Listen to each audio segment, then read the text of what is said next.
Woodley on the beat.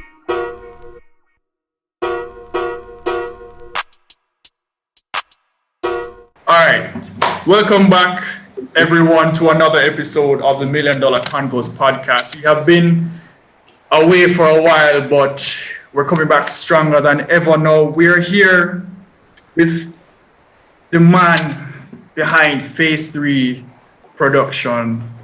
Now, Mr. Delano Forbes, how are you, sir? How are you doing? I'm good, thank you, sir. I'm good. Doing very good, very good, very good.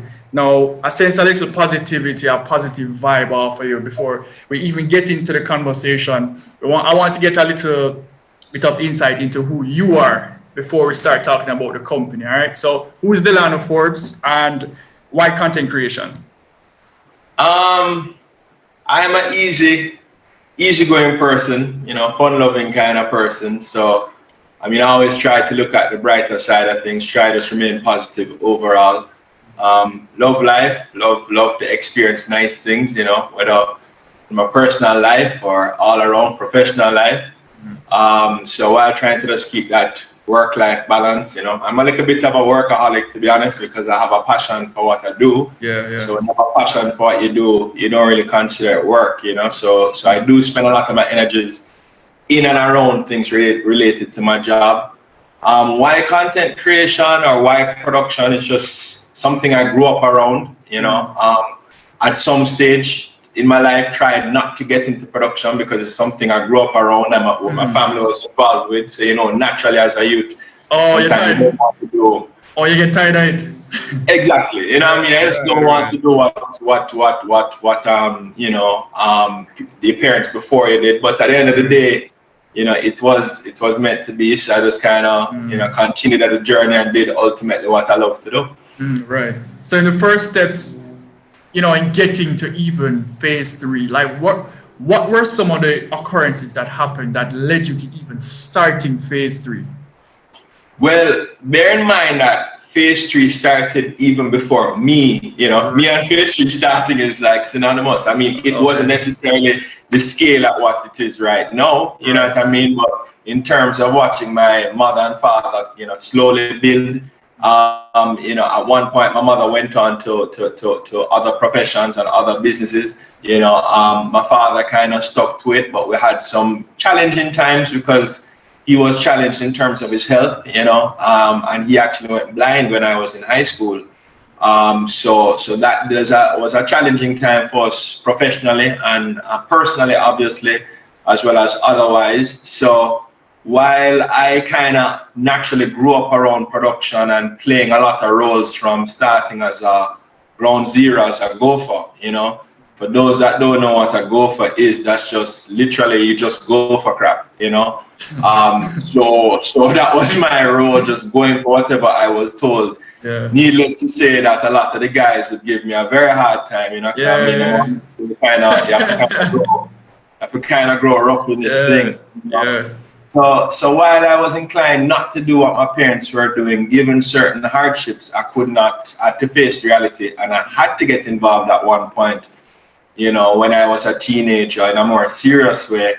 And getting involved, I realized that it didn't make sense to fight my natural passion and what I was good at.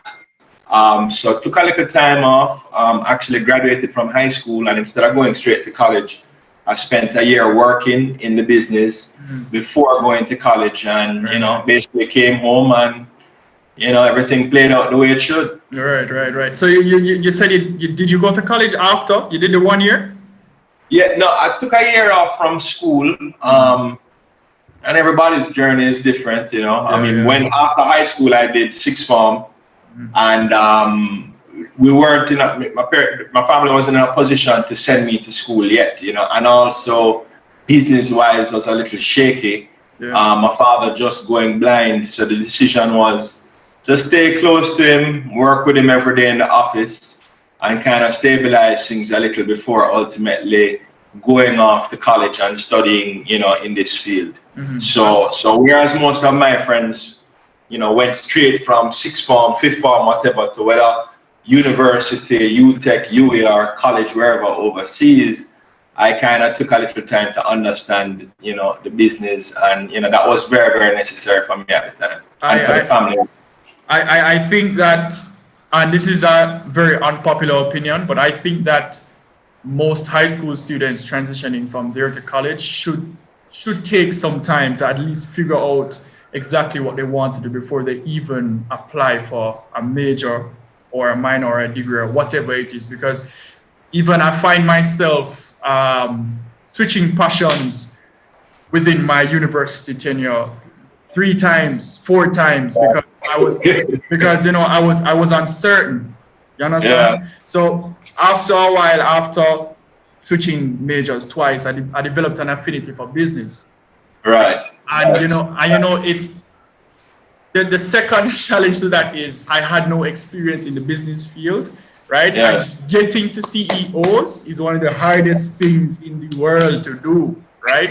So I mean, even this experience right now with you, communicating with us, communicating with the masses, I really appreciate it, because this is not an interaction that would happen on a daily basis. So every and any amount of value that I can get from this conversation, I'm going to try my best to do so. Now that leads me into my next question.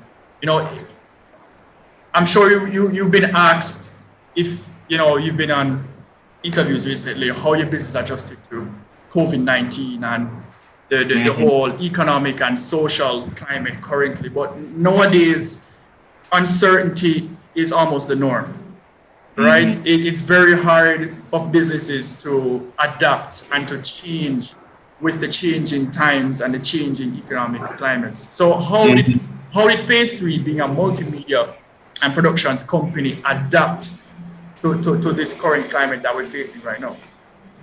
Well, I mean, I'm not going to lie to you, for the first 6 weeks or so, the initial shock of COVID-19 and in terms of the fallout with our business, within the course of a week, we had a number of major projects that were in the pipeline, from at least for the next 6 months, some of them based in Jamaica, some of them based outside of Jamaica. Slowly but surely, the calls started coming in, and one by one, we realized that we lost a significant amount of our revenues for the remainder of the year, within a week.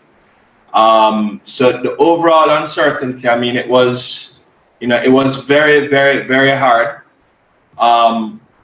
And we have a big impact, but we're actually a small company. But when I say small, I guess everything is relative. It's relative, yeah, it's relative, definitely. But I know we have an impact on the marketplace larger than necessarily our staff size or certain things we represent. Right. So our first thing was just like most business people, just kind of say, okay, look at your expenses, see where you can trim. First couple of calls was to call the bank, whatever kind of facilities. Look, can we work out something? Meet with the team, the staff, everybody here, and see how we can all kind of, tighten the belt, and how we can kind of come together. That's one good thing actually I'd say that came out of it. Certainly in terms of our internal team, I think we came out much stronger, and we're still in it. So I'm not saying that we came out, but certainly that initial shock, kind of brought us together. For us, our business is twofold. There's one side of the business that's totally dependent on events, entertainment events, right, sport events, large outdoor type activities, which were eliminated entirely. And the other side of our business was along the lines of content production, whether it's people coming from overseas to film reality shows, rentals, or us making content for corporate companies or for whatever medium, social media, streaming, etc. That's the other side of the company. And we realized quickly that while the event side would have been obliterated, we kind of quickly shifted more of our focus into live streaming, right, content production, and those kinds of services, and how we could kind of offer something different, Right, and I saw that on the Phase 3 Instagram page. Now, you guys have done some very solid work. You understand? You guys have worked with Pepsi. You guys have worked with The Observer, Yes. right? You've worked with a plethora of companies. Now, you guys recently did Sagicor's Blast Off event, right? Yeah. Which was absolutely based on the video I'm seeing, it was amazing. You understand? It was absolutely, and and to know that you are the man behind that. I am somewhat honored to be in your presence right now. You understand? So, all right, boss. My question to you is, how important is partnerships, right? How important is corporate relations in a time of uncertainty? Integrity, just business integrity and thing is pretty high on the agenda, first and foremost, because it's funny, it's ironic. I'll be the first one to tell you, I'm not a huge marketing guy, in terms of pastries, marketing, often we're approached and say, why don't do more, but I often feel that the best marketing, you have to start with a good product, and I'm not saying the product alone will carry you through. I'm not saying that at all. It's a new world order, and you have to promote yourself and put yourself out there. But we also spend a lot of effort making sure that we have a solid product, and relationship with the clients, because our relationship with some of the companies you just mentioned are long-standing relationships that we've developed over years, and that comes with trust and integrity, and that comes with delivering. Don't get it wrong, you're literally as good as your last job. I don't feel that this boy them just love me or love that we continue to push out our best effort and deliver. So we do spend a lot of time in-house R&D trying to improve our processes, that kind of stuff, to ensure that we can deliver. And I think that consistency is the key in terms of us keeping those corporate relationships or relationships on a whole.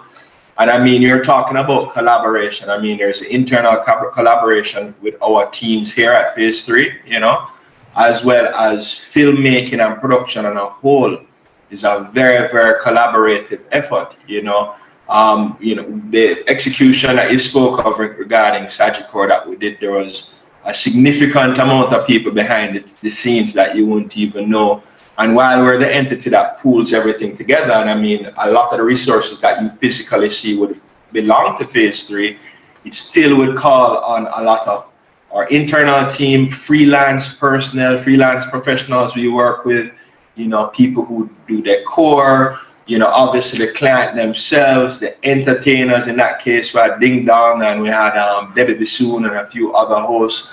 So, and specific to that project, what somewhat makes it unique outside of doing the standard live stream, we actually had built out a web-based virtual platform that would manage. Yeah, man. So separate from the live stream, if you log on as a partner of Sagicor, we would have managed from the registration process to when you logged in, we had a setup of like a virtual lobby that was web-based, and then when you clicked into different rooms, we had the sponsors booths that were all managed virtually through our website.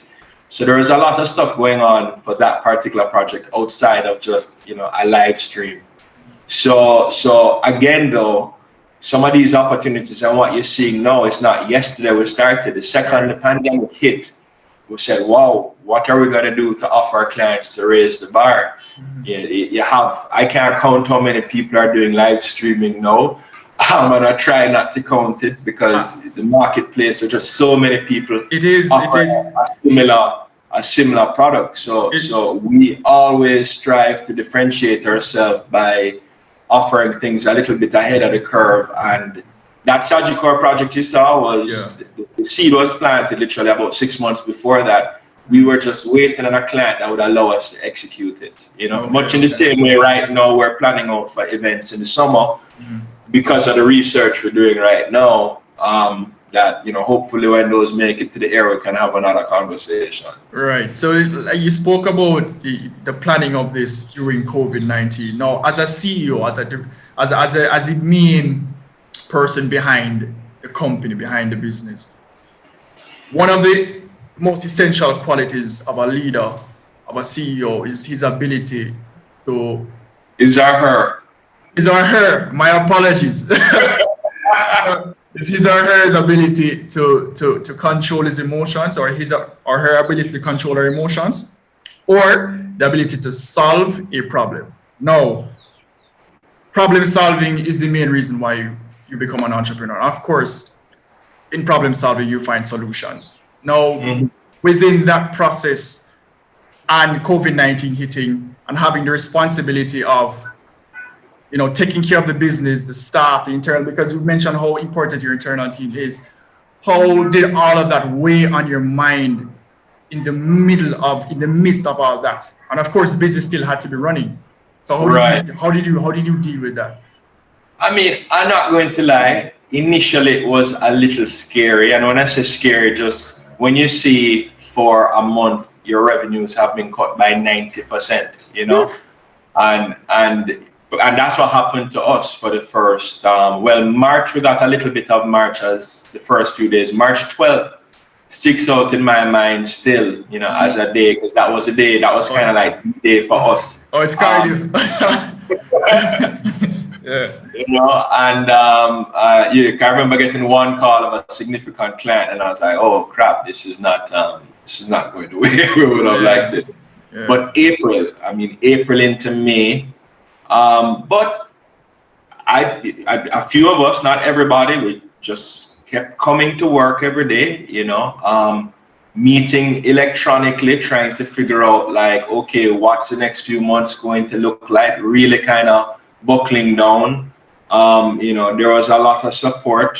I think even, for all the members of the team, we were always in contact trying to offer support. I think for the first couple months, we all had community lunch here. Okay. But, it was quite interesting. So I'm not gonna lie to you. Initially, it was a little bit scary because you have this responsibility, and it's a serious responsibility because while we have about 25 full-time persons and about another 50 contractors, freelance contractors, you feel, and their families, you feel responsible that you need to ensure that you provide for everybody who is a part of our ecosystem here, Exactly. So even in-house, we did our little care packages, whether it was, vegetables and fruits and stuff. And for the most part, we were able to stave off any kind of staff cuts. We did have a little salary deduction for I think 2 or 3 months, which necessary. We had to do, but shortly after that, within I think 2-3 months, we resumed to full activity as it was in terms of salaries, that kind of thing. But it was initially a little scary. I'm not going to lie to you, it wasn't easy. But having been in business the time we've been in, we kind of had the surety to know that we have a strong brand in terms of an authenticity in what we do. Right. So within the first 3 or 4 weeks, we started getting a lot of calls to figure out solutions. So it was like, what does a digital press conference look like? Yes. All right, we don't know, but we were watching what was happening and shortly after, we for example produced the COVID update that you see from Ministry of Health every day. Oh, that was you guys. Yeah, man, we do a lot of the corporate communication to certain government agencies and all that thing behind the scenes, because we don't really talk about a lot of what we do. And to be honest, we can't talk about a lot of what we do because it's somewhat sensitive, So what you see and you share what we share is probably really about 30% of what we actually do and what actually makes Phase 3 tick behind the scenes. Right. So a lot of persons reached out to us. You mentioned The Observer. Yes. Novia was doing her web series, and needless to say, she called me one day because she had done one before, and I guess they had some technical glitches, and she called me and she's like, "Delano, my guy's telling me this. Like, how does this work?" Yeah. I said, "No, Novia, I wouldn't do it like that." And I did this. She's like, "That's exactly what I thought." And I said, "By the way, Novia, why, we can help you." Yeah. Like, no, she said, well, you guys' Phase 3 is way too expensive, Yeah. I said no, and that was a conversation we had with our clients. We deliver value, just give us an opportunity, to help you. And out of, conversations like that, we just opened up so many opportunities. Whereas before COVID, we had a few good clients, very big clients that could sustain us. So we'd have about 15 to 20 consistent clients before COVID. since COVID, while the jobs are smaller, we have a much wider client base. And I can say honestly, we have probably been working on the most interesting projects that we've been working on, over at least the past 5 or so years since COVID, just because a lot of what we do is the first time, and clients come up with a problem, like, a Novia calling, hey, I need to do this and it's not working. I need to interview people from all over the world. I need to stream it on 3 or 4 platforms.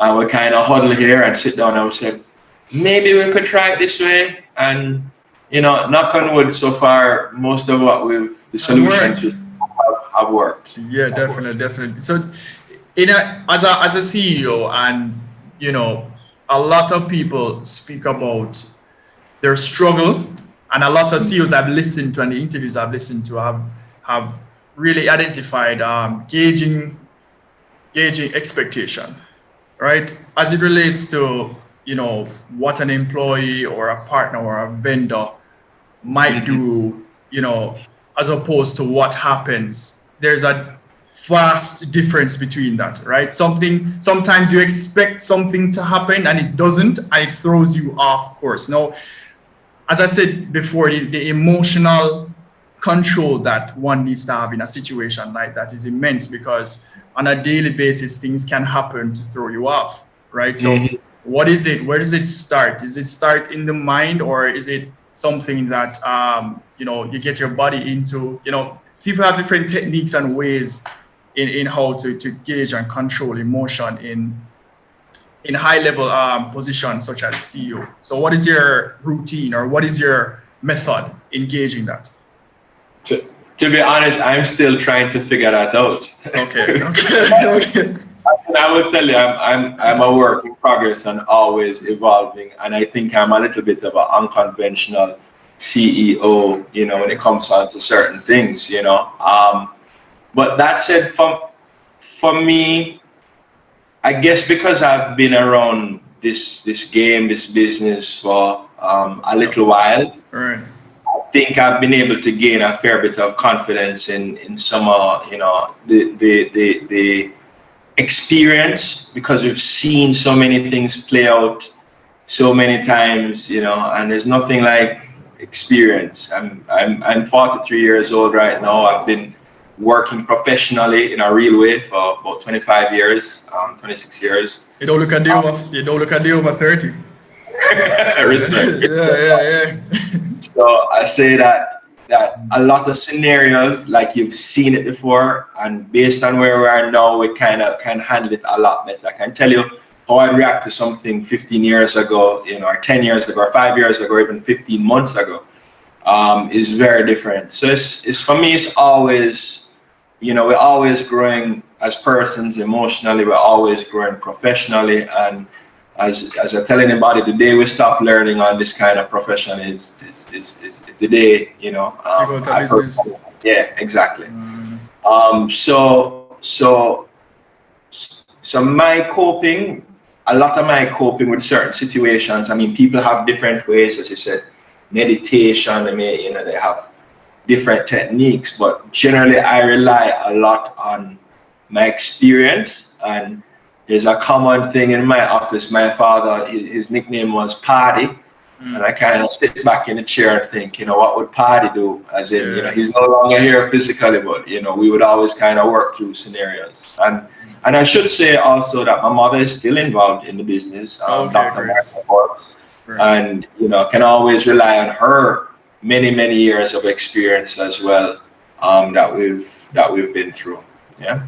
Right. So, as it relates to phase 3, what's next for phase 3? Because as it stands right now, blaring all over the news, all over the media, it seems as if COVID-19 is going to be here for a while, right? Yes.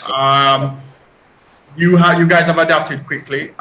You guys have steadied the ship and have created some extremely good content. But the innovation doesn't stop there. The innovation continues. Solutions continue. The next innovative campaign has to be better than the last, right? So what is it that phase 3 has in store or in place for the future, for the near future?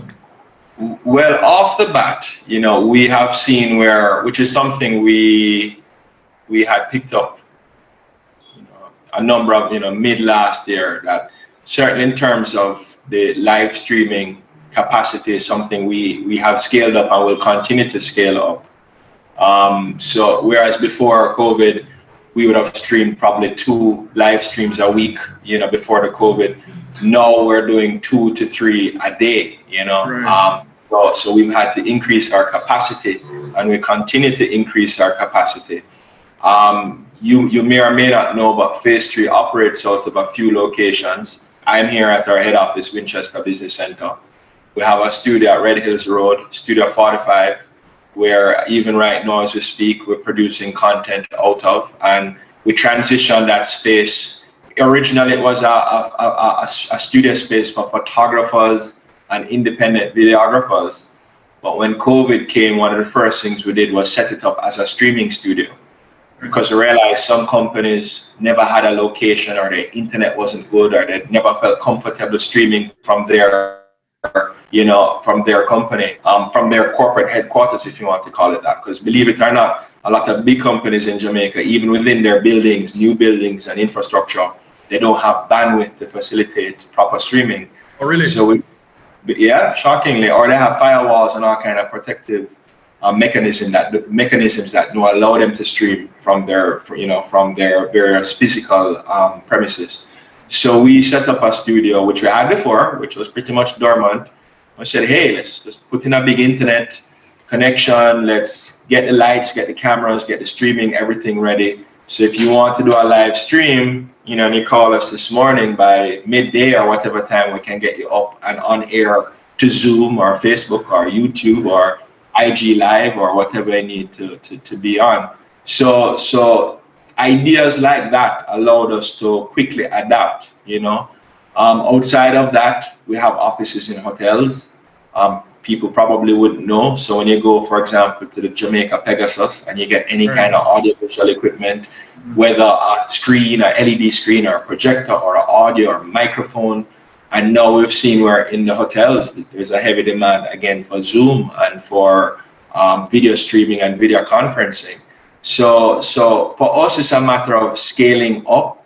We have been and continue to invest in new technology, and fortunately for us, that we have a few marquee projects over the summer coming up that are pretty decent in scale, good, and will happen, but observing certain COVID protocols.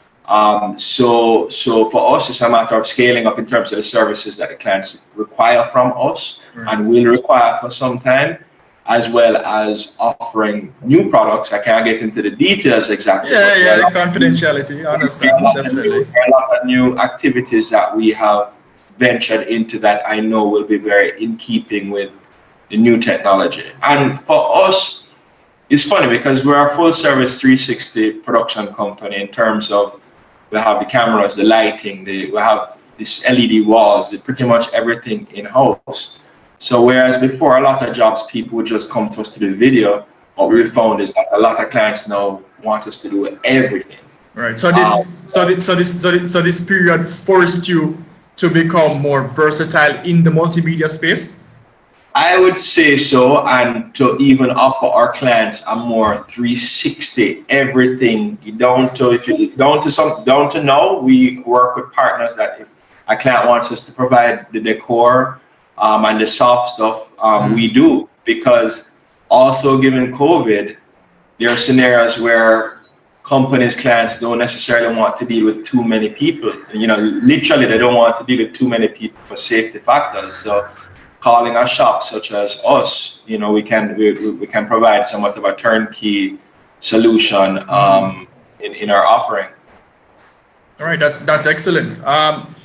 So a lot of, let's say, I'm not going to say wannabe. That's a bit offensive. But a few entrepreneurs in the future, or a few aspiring entrepreneurs, are listening to this podcast right now. Yeah. And you have been at the helm of Phase 3 for a while. You've experienced many things, both good and bad. Now, everyone sees the media side of the entrepreneurship story. As you said, evidently you only release about 30% of the things that phase 3 does towards yeah, man. And Instagram is just the highlights. Instagram is exactly. But some people don't understand what it takes to really be in the beehive, really, as it stands, of the entrepreneurship lifestyle, and to deal with these daily tasks, running the business daily, communicating with clients, all of these things. Now, can you give me like a breakdown or a summary or even a synopsis of what it's like being an entrepreneur at this level? Well, I mean, obviously there's the obvious things. You have to, I mean, the risk is there. Sometimes you don't necessarily have the safety net. So the pressures that kind of come with that, you have to be able to cope.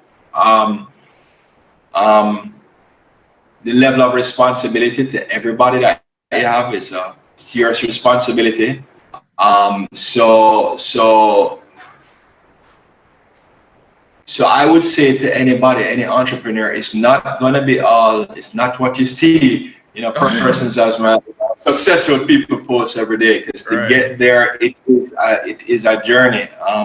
We have a gentleman downstairs, 19, who's been with the company about 25 years. And if we were to sit down and tell you stories of our trials and tribulations, and a lot of trials, sometimes I even myself say, oh crap, how did we get here? To look at new members of staff or persons coming on, and they're like, they wouldn't know what we've been through. So, and that's an important point. How do you maintain the culture? I mean, different generations, different individuals. You're hiring new people, you're onboarding new people. How do you maintain the culture of phase 3? Like, because people tend and companies tend to change with the times, right? But one thing that you don't want necessarily to change is that company culture, that thing that gives phase 3 its identity. Right? On the on the inside and on the outside. Like, what do you do to maintain that? Well, again, integrity, hard work, consistency. That's something that I learned from my parents. My dad was the roadman, vibes kind of person, good relationships with people, that kind of thing, networking.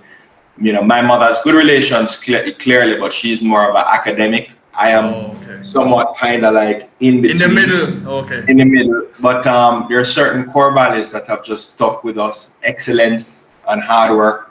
We're not the flashiest company, nor do we want to be the flashiest company, but we're going to be consistent. Personally, having gone through most roles in the company, I try to still remain very active in the field, which is not conventional in terms of a CEO.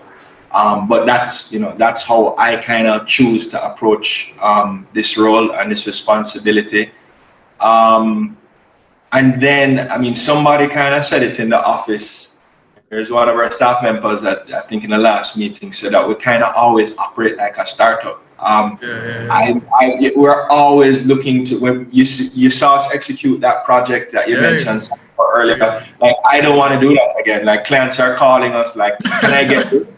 I don't want to. It's bad business, but we don't like to, every time we approach something. When we did Sumfest last year, the virtual show presentation for Sumfest, Joe was literally in his office earlier today, discussing some other stuff. And again, the second we did that, like, promoters from different places were like, we want to do that. I'm like, no, that's not. Like, we're not doing that again, Yeah, I saw you guys do the Mastercard as well with the coffee.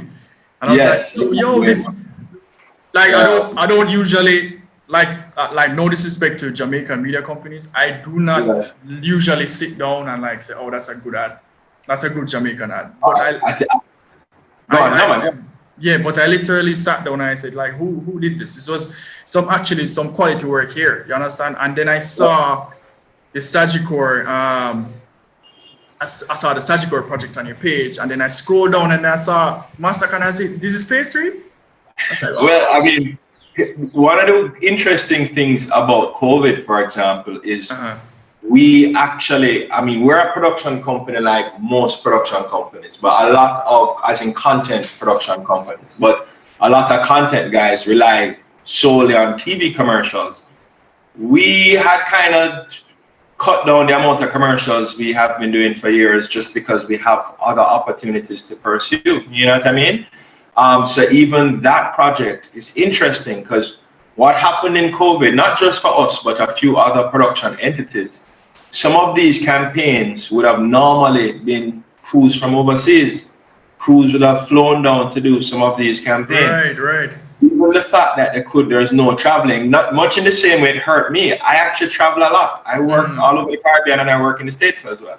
Prior to COVID, the first day COVID was really announced in America, I was in Atlanta airport with members of my team heading to work on a project. So we were at the point where opportunities were opening up for us outside of Jamaica, you know? So not being able to travel was a big blow for us initially.